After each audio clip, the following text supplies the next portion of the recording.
So good morning, active traders, and welcome to our Trading Week Ahead broadcast. Doing these for over 12 years now, with thousands of traders over that time.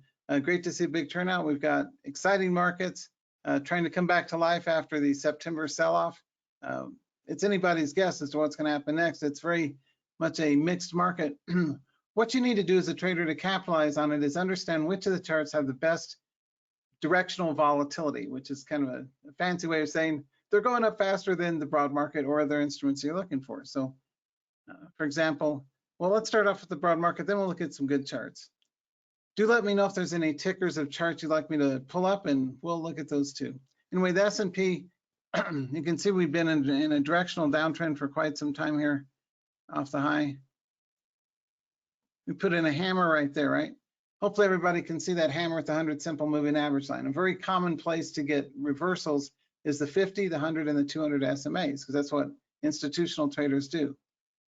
All we care about is how to make money, right? So that's all I care about is how to make money. So more money, more money, more money. So we got 3 green candles in a row, but we're getting near resistance. And we're still in a economy with a lot of headwinds. So would not surprise me to see a green Monday, and then a red, at least one red, if not 2, coming up Tuesday, Wednesday, Thursday. So for that reason, I'm not going to do much in the way of swing trading in this current market until or unless we get over, like I mentioned last week, the previous all-time high at the 45.50 or so for at least 3 days. That's kind of like the magic number is 3 days in a row. So if I see 3 days up over the all-time high in a row, then I'll get back into swings. Primarily, energy and oil continue to be really strong, and Bitcoin is strong. So things like Marathon and BT, and so many of the other Bitcoin stocks are worth the play, as are the meme stocks, right? Like Carnival Cruise Lines, Delta Airlines, AMC, and the others. But what we're looking for is what's next, right? So looking on the left side of the chart's interesting. What's on the right side is what we get paid for. So now if you look at our VIX, it's critical to note that we are at a support level.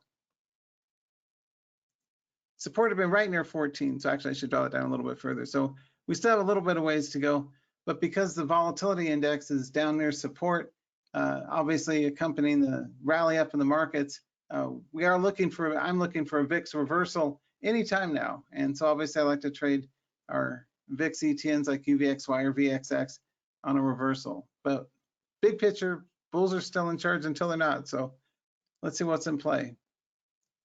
We take stock.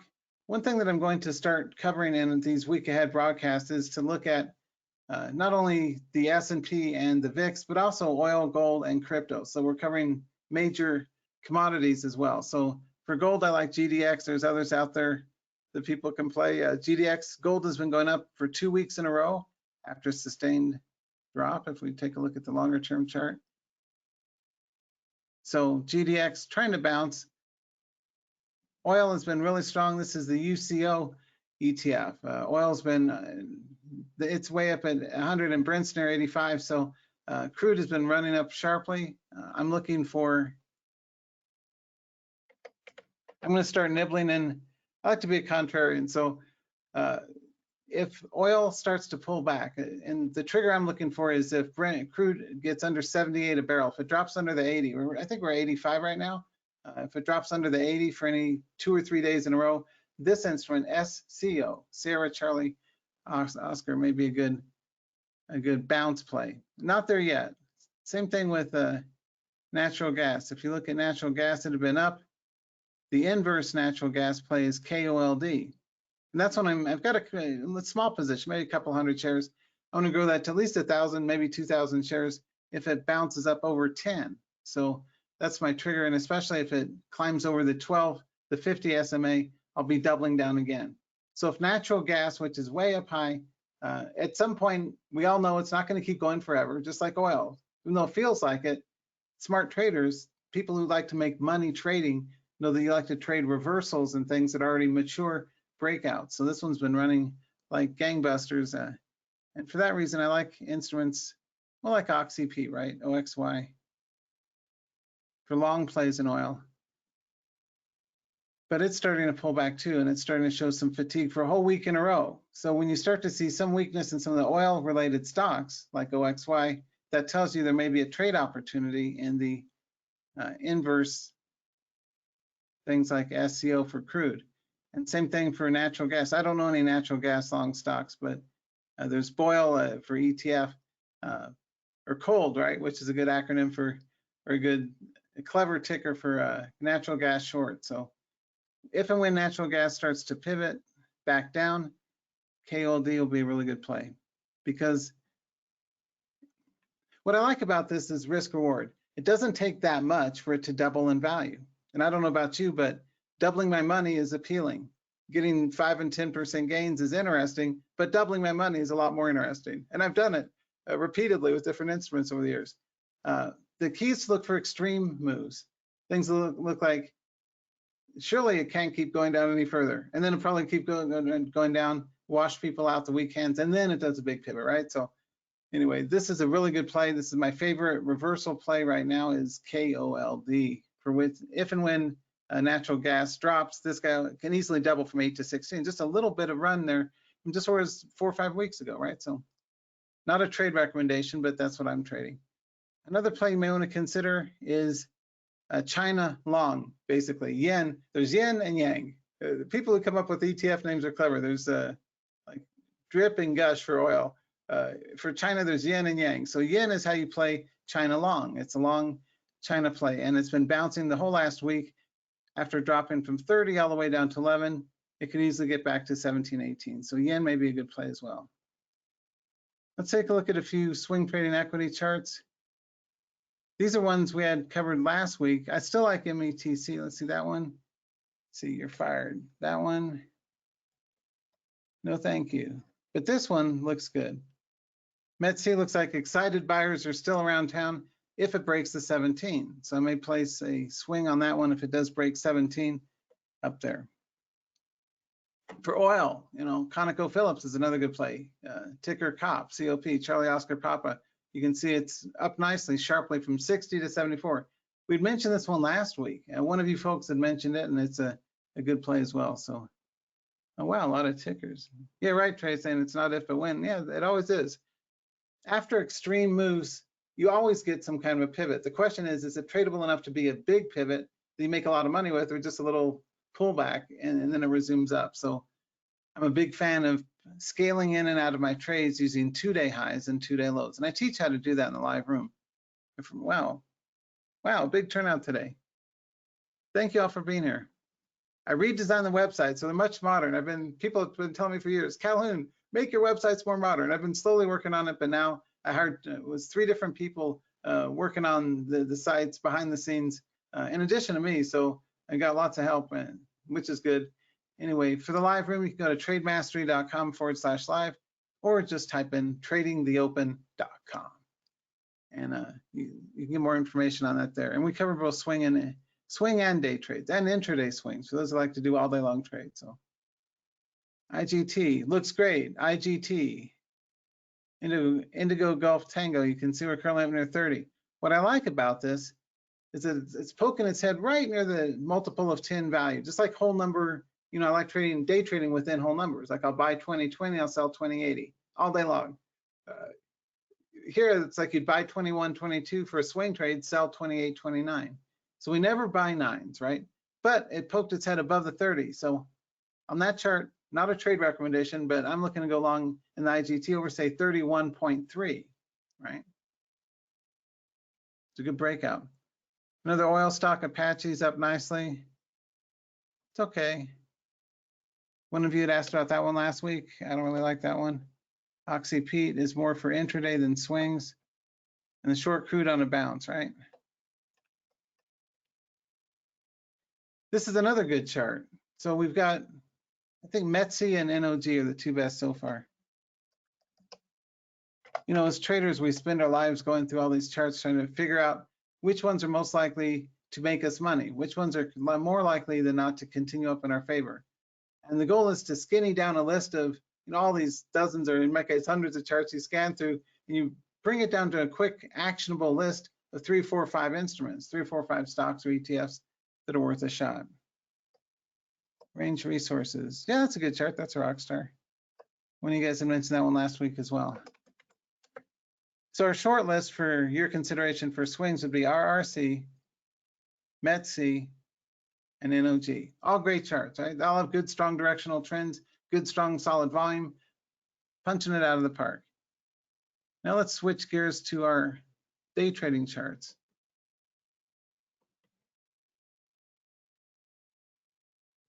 Meme stock AMC was good, more so on Thursday than Friday, but still in a nice uptrend. Freeport was good. I made money trading this thing earlier in the week on Thursday. Didn't trade it yesterday, but I did trade successfully. I called the pivot long for our traders on the breakout in FCX, Freeport McMoran, copper stock extraordinaire. That's coming to life on a swing chart as well. Remember, folks, some charts are better suited for day trading than swing trading and vice versa. For example, you would never want to swing trade the under $10 low flow pop and drop stocks, but often they provide really good leverage for day trading. So maybe I buy at 310, sell at 350, that's fine for a day trade.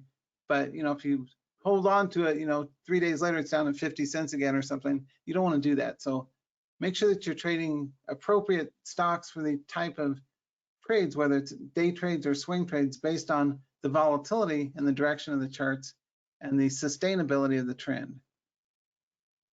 Anyway, what's running up? NEO's been good. This has been one of our favorites in the live room for a long time. Be Big, another good play. End of day run up on Thursday, kind of choppy. Yes, this is a 2-day chart. 2 days. It's Thursday and Friday, yesterday and the day before.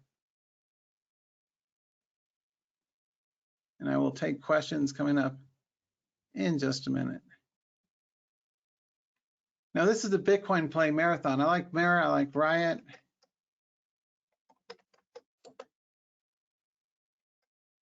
And Coinbase. And BD for day trades. Coin looks good. Coin will play. Riot's okay. For marathon, this is a good example of the kind of chart that I like for intraday swing trading, meaning you put on the trade in the morning, put a hard stop right under the pre-market low, then leave it alone and come back at 3:30 and see if you got stopped out or you got paid, right? So that's a good leisurely way, more conservative approach to day trading. Because if you're like me, the older we get, the less we like, even though I've done as much as 104 trades in a single day recently, this past week, either last week or week before, I do a lot of trades, but I've been doing this for 20 years. It's smart to take a more conservative, slower approach, one that's easier to manage, one that's slower, more steady, and hopefully more consistent. So the way to do that I teach in the live room is to often put on the trade in the morning between 9:30 and 10, put a stop loss automatically right underneath it, under the support of the day, then just walk away. Go get some food, go take a walk, go say hi to somebody. You come back in the afternoon around 3:30 or 4, and either you got stopped out or you get paid, a lot or little, depending on the chart. So anyway, those are the types of things we like to cover in the live room. Now, let me know if there's any tickers. Wow, I'm trying to looking through the microphone boom arm here to try and see what's here. Do let me know which tickers you'd like me to pull up, and I'll take a quick look. Hey Heidi, BYDDF, never heard of that. I would never consider that. There's no range. UNG. Let me know if it's a day or a swing trading chart. That's going down, so it's probably not a good one, unless you're shorting. Hey Wendy, let's see, marathon.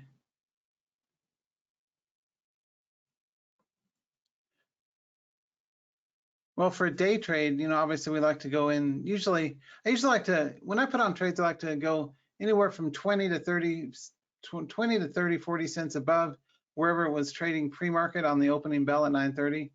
For swing trades, I would never buy 9, right? We never buy 9. So if I were swing trading marathon, I'd wait. Again, not a trade recommendation, but I'd go in right over the 50, like 50-50 or so. And then I'd put on a small pilot trade, what I call a test trade, and a feeler trade, test the waters, see how it works out. And for me, I'd do a small size, like 50, 100 shares, an odd lot or just a minimal size. And then if it starts to work in my favor, then I start to hammer into it. Because oftentimes when you put on a trade, as we all know, it goes up and down, and often it goes down enough to stop us out. Then it goes right back up again, and we go, oops, I missed. And then it runs up a lot more and say, wow, I really missed. That's frustrating. So what I do instead is I put on a small initial trade with a larger stop loss, so that gives it more wiggle room. And then if and when it proves itself successful and it keeps going up, then I will martingale in, I'll scale in, I'll double down on the trade every couple of 3 points. So I put on small test trade over the 50. I wouldn't put on large size in marathon until it breaks, say 60, because this is right under. Remember, we don't want to buy in the high region of the 10 multiple. So we don't want to buy in the, I don't like to buy things with 8 or 9 in them as a rule of thumb for swing trades. I wanted to get over the decade value, because all of us, you know, if you're trading, say you're in from 42 or 44, you want to sell up there at the 54, 56, 58. You don't want to be a buyer up there. So, but first entry would be right over 50. A secondary, and you could scale in maybe 54, but a big entry wouldn't be until it takes out the 52 week over the 60. So, good question. Yeah, that's a good chart. Let's see what else. Oh wow, a lot of them. Let's see. Novavax and Microsoft. NVAX. Oh yeah, Groupon. Oh, a bunch of charts. Okay. That looks terrible. Let's see. Microsoft. Microsoft will play. That looks good. North of 310. I'm curious how some of the other blue chips are doing. Apple's hanging in there. Disney's doing nothing all year. Let's see, folks are asking what else. Groupon and Activision, okay. GPN, see, I know all these tickers. That's a horrible chart. Let's see, Activision. See, the thing you want to do is buy things that are going up because other people are buying them. If it's going down, unless it's an inverse that has a history of spiking up like UVXY or some of the other inverse instruments, other than those, in general, stocks, unless it's done an extreme sell-off, makes for a terrible chart. See, that's going up a bit and it's okay. Microsoft's much better though. It's a nice clean breakout. So Microsoft will play. That's a good chart. What was Salesforce's ticker? CRM? Customer Relationship Management. It just came off the top of my head. I knew it'd be a good chart. Salesforce is a great chart for those of you who like to invest or do longer term trading and pricey things. But again, same thinking. This is priced with a 9 in it. So I would wait until when? Based on what I just told you. I used to teach college courses in Hawaii for many years. Where would you get in on a breakout? Knowing that you don't buy anything with a 9 in it. You've seen my stock, you may have seen my award-winning #1 rated Stocks and Commodities Magazine Reader's Choice Award, yay. Where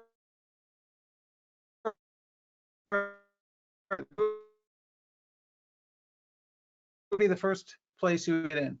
I'm sure Muriel have a smart answer, but who else? Where would you get in on a ticker CRM, which for those of you of corporate background like I do, you know that means customer relationship management. Salesforce, really good database contact tool anyway. Right, yeah, Mira got it, Ian got it, Joel got it, Wendy got it. Yeah, just over the 300. So we're going to like 300.5, 301, 302, somewhere north of the 300.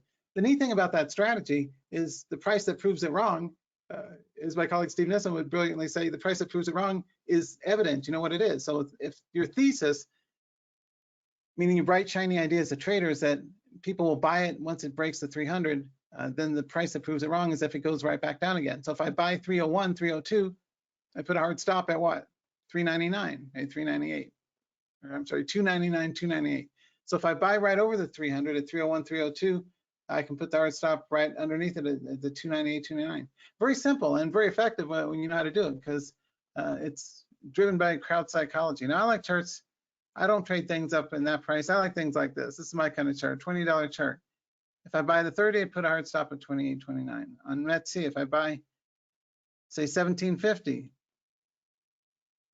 Again, there's no right or wrong answer, but if you were to purchase this over 17.50 or 17.30 or something, somewhere north of the whole number 17, METC, Mike, Echo, Tango, Charlie, where would you put a hard stop? You have to, as a trader, it really helps to always think about step by step. Once you put on a trade, where are you going to put your stop loss? That's the most important piece of your trading existence, is managing when things go against you. Without proper risk management, obviously you blow up a trading account. And after you've done that a couple of times, you realize, stop the madness. There's got to be a better way. So always obsess, be obsessed over your exits. I am. The entries are much, much, much, much less important than the exits. The most important thing is the dang thing worth trading in the first place? Does it have enough trend, range, volatility, volume, and a chart pattern that's likely to be successful? That's the most important thing. Like hiring a good person.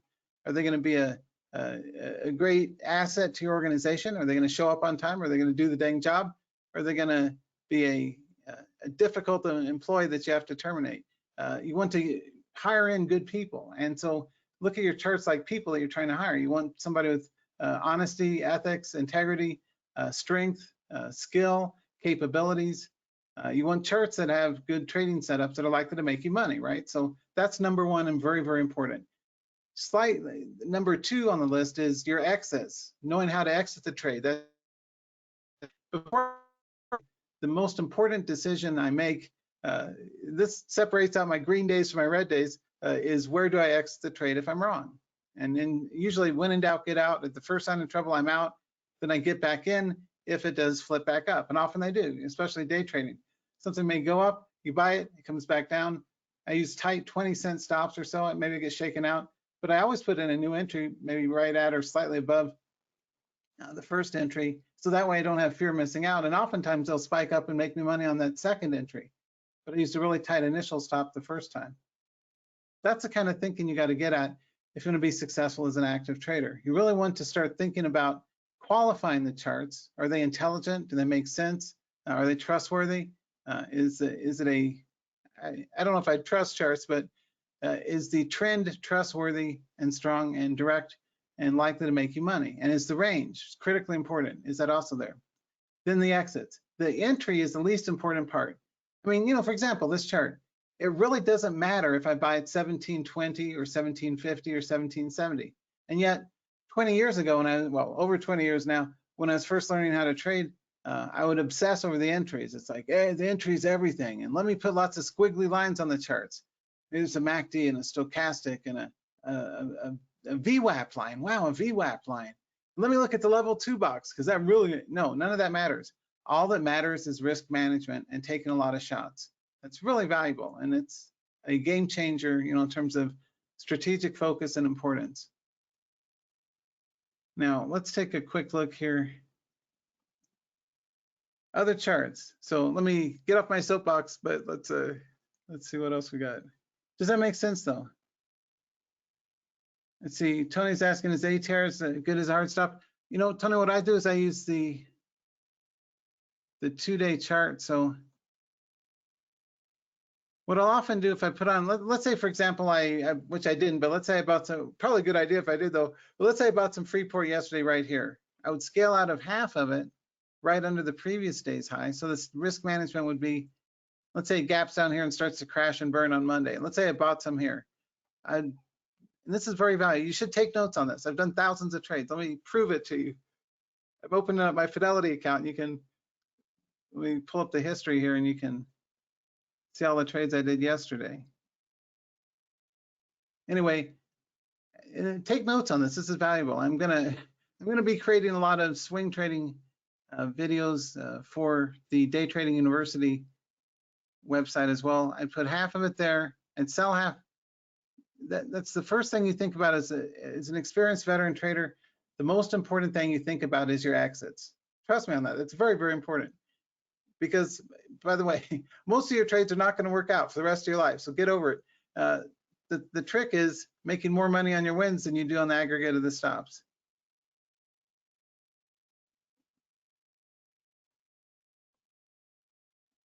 This is a very good professional approach, and this makes a perfect sense, right? Those are your 2 exits. That's first and foremost in my mind as an active trader. I've been a professional doing this over 2 decades. I've traded millions of dollars worth of stocks. I'm very experienced. You buy something, your thesis is that it will go. The reason you bought it, okay, the reason you went on the date with it in the first place is you're attracted to it, you thought it'd be nice, and things would end up with a happy ending. So your thesis is I bought it because it went above the previous day's high. That's critically important. Never buy anything in here. Always buy only if it's at a 2-day high. But if that thesis proves wrong, which it will on time and occasion, I'd sell half of them, let's say about 400 shares. I'd sell 200 here and the other 200 there, okay? Now it's scale. The other flip side is, where do I scale in? So let's say about 400 yesterday, and it runs up to 40 and now it's starting to break out. Where would you buy more shares? Who could tell me where? Somewhere over what?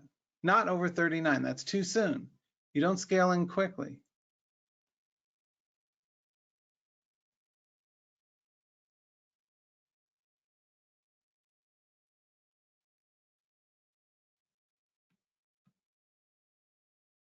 The answer would be somewhere over the rainbow. Somewhere over the rainbow. No, somewhere over 40, right? So 40 and a half. Here's examples of just some of my trades yesterday. I'm scrolling through the book yesterday. I'm busy as fudge, right? These are all from 1015.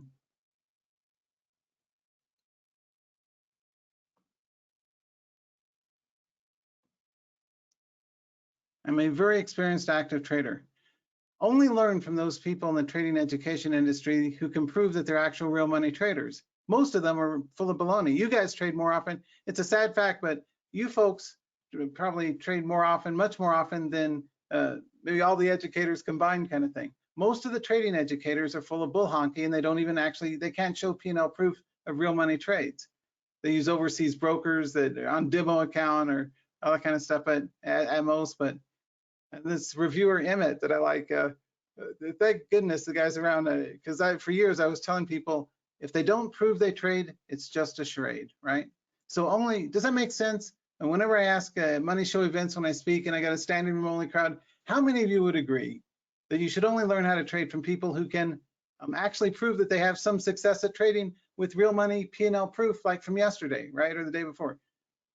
That's kind of important. Unfortunately, anybody who's, say they're flipping burgers yesterday, then they can become a new trading expert today. There's no qualification. So all that we've got then is to make sure that there's P&L proof from real money trades, that they have some competency level and actually can trade. That's really important. If they cannot prove they trade, run away. Okay, anyway, does that make sense on your trail stops? You buy above a 2-day high, you scale out a half on a loss of the previous day's high because your thesis is broken. The reason I bought was because it got above the previous day's high. When it went down below that, null and void, right? Now I wouldn't sell all of it, but I would sell at least half of, maybe 2/3, let a little bit ride at a 2-day low. So I'd sell half. If I were in 400 shares, I'd sell 200 there, 200 there. If it breaks over the 40, which it may well do, then I'd scale up. I would incrementally add, say, another half position, say another 200 shares. So that way you're intelligently scaling in and out in a dynamic way that matches the market movement. And it's work, but that's the price we pay as traders. All right. Well, thanks. I appreciate all that. Thanks. Yeah, Tilray, pot stocks are up a little bit. I like Canopy growth is better. One of my smart traders, Wendy, had mentioned Canopy. It was Canopy's got better range for a day trade. So what's my rule of thumb? I used to teach college classes and be a consultant for a lot of Fortune 500s and all that. So this would be a signal to do what on Friday? You should have done what? If you were in pot stocks on Friday, you should have been going to cash. They're up in smoke. They're at a 2-day low. They're getting buzzed. They're not good at a 2-day low. Where would be the earliest that you would buy, say, some of your Tilray? Now, a loss of the previous day's low is a sell signal, right? That's why I use a 2-day chart. It's very, very valuable. It's what I use for 20 years. It works. Very simple, very effective, very crystal clear. And if you suffer and struggle with ambiguity or not knowing what the heck to do as a trader, using very strong, simple, easy to understand rules makes your trading that much easier, right? It makes my life that much easier when I follow my dang rules. When I break my rules, I get in trouble. When I follow my rules, I do a whole lot better. Anyway, this is a sell signal, right? It's a 2-day low, so you dump the chump, right? Dump it. Just say no. Leave it on the table. Where would you buy it though? At what point would you start buying it? And you don't have to give an exact answer, but roughly above what value would you start buying a Tilray using the strategy I just taught you? Where would be the earliest you go long? We're almost out of time, gang. It'd be somewhere over the 1080. And personally, I don't buy 8s and I don't buy 9s. So I would go along and say 1120. So I would wait for Tilray to get over 1120. Don't try and bottom fish things that are down at 2-day lows. That's really a bad idea. Yeah, 1005, 1010, something like that. Yeah, InBev, really? It had been $3, then it went to 2. Let's take a quick peek here. $1.50.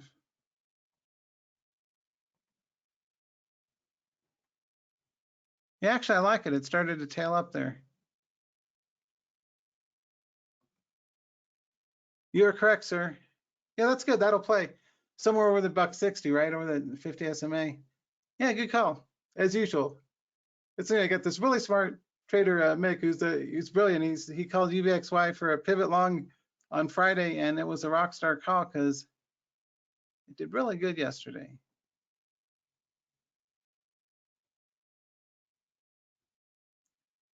He called along at 1764. I agreed, and I went long a few pennies ahead at the 62. And by the way, I was trading this aggressively yesterday. I sold half of it there, and I sold right at the, I think it was 94 right there. I stayed clear for most of this, and then I traded like a boss all the way into the close there. I know it doesn't look like a lot, but when you zoom in on it, you know, it's fun. I was in 1,000 or 900 shares up to 1,100 shares on this thing, trading on the way up, just like TZA. I was trading it earlier in the day. I should have traded this one in the close, but the end of day spike in volatility and some of the inverse ETFs like the Russell short, this TZA, really good plays. And if you know, you throw off 200, 300, 400 shares at a time into it with 20-cent trailing stops, you can really build a good position. That's one thing that I really like, and I think all of you will enjoy about the live room. I mean, this fella called it long. It was a brilliant call. He said it'd be good on Friday, on Wednesday or something. I was so impressed. I am impressed, genuinely, because that's like an impossible call, but it worked. And so I traded actually more size because of it. So thanks. I made more money thanks to one of my traders. I like traders who help me make money. Just call me silly, but I like money. So anyway, I started buying where he was right there. I scaled out half there and half to the top. So I nailed on the exit, and then I got back in starting. It's like 7. I'd have to look at the blotter there, but I bought all the way up there and I sold into the reversal at like 15 or so. Anyway, those kind of charts are always helpful. So I think we're about ready to wrap up. Wanted to thank all of you for being here, and I hope that this has been not only educational but entertaining and something that can be of help to you in your trades. Do trade smart, trade like Sosnov's, brilliant guy. Be sure to watch Tom Sosnov's, I forgot the name of First Call or something, the Sunday broadcast, the first 20 minutes of it where he's talking on YouTube. They're really good. And with that, I'm going to bid you all a fond farewell. Any other last questions, type them, and I will stick around for just a few minutes and answer them. But join the live room. We got a lot of members and a lot of new members too. So if you're there, congratulations. I'm really thankful to all of you who are members, and especially those of you who contribute great ideas. So.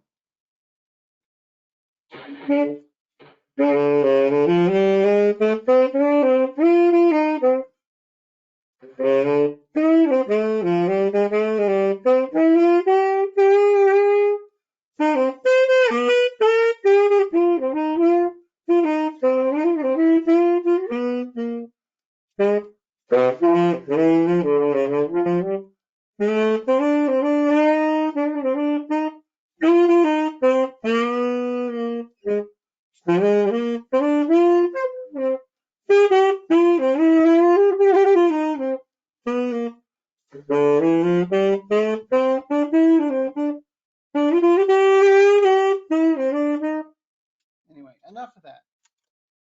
But thank you so much for being here. Any other last point? I'm out of practice. I've been trading too much, right? I mean, I'm a maniac. I trade so that I can make money, but I also trade so that I can test and pass along lessons learned from real money trades. What else was I trading? A lot of UVXY.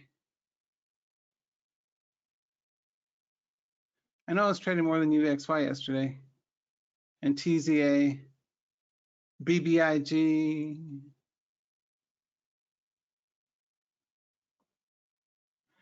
Doing a lot of trades. Anyway, I hope that my lessons learned can be of service to you and be of help.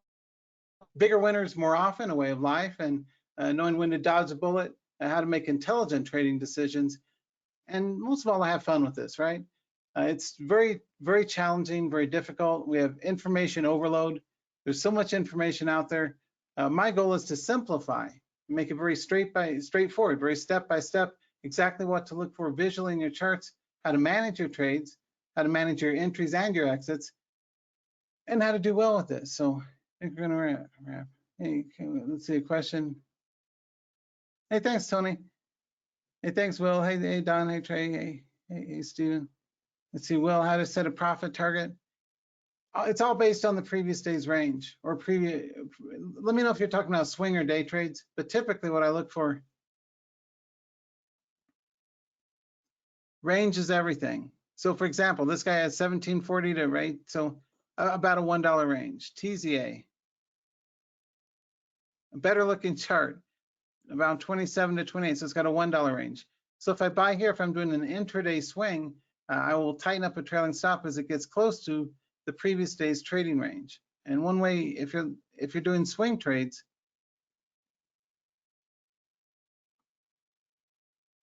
let's say you're trading something like this, a good time-honored approach for setting targets is to look at the height of the previous major runs. That's what it's called, price projection. I highly recommend all of you get and read the excellent book called How I Made $2 Million in the Stock Market by Nicholas Darvis. He talks about Darvis boxes, kind of box ranges. What you look for is volatility, and I don't expect the entire range of the average big runs. I usually expect 50% of the range for swing trades. So for example, the average big run range on this, it looks at 12 to 20, so about $8. For the most recent, 17 to 25, again, $8. So if I buy over 28, I would set an exit target around 32, which would be half of the $8 big range. I mean, sometimes it'll do better for you, but that'd be a conservative estimate for setting a profit target. Now, I generally don't like the idea of targets because I don't want to get out too soon, but I will tighten up a trailing stop once it gets to a target type area. So 50% of the average large range, recent large range like this one, makes sense. So you don't expect you'll get a whole repeat. I used to be naive about that back in the early 2000s and think, oh, it'll run up that much again. No, at best, maybe an opposite of a mean reversion, like a Fibonacci 50% price extension. So about half of the large range, that's how you set the target. Now for intraday trades, so that's for swings. For day trades, when I'm day trading, I'm looking for open range breakout run. What's the main thing you look at is, it's called OR, a term coined by Tony Crable, open range breakouts, ORBs. How far did it run yesterday? And half to 2/3 of that range on the current day. So Monday, if I trade marathon, you can see yesterday's open range breakout, 45 to around 47 or so. So at a $2 open range. So if I buy this, say at 49, if it opens at 49 on Monday, at best, I'd expect it to run to 51 or so.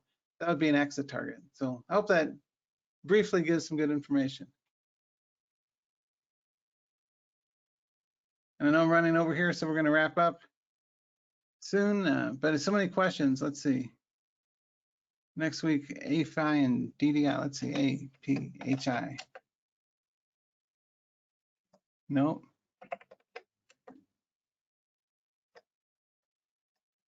We'll have to cover those in the room. But anyways, we got lots of good charts to focus on as active traders. I wanted to thank all of you for taking a little bit time out of your Sunday or your Saturday, I should say.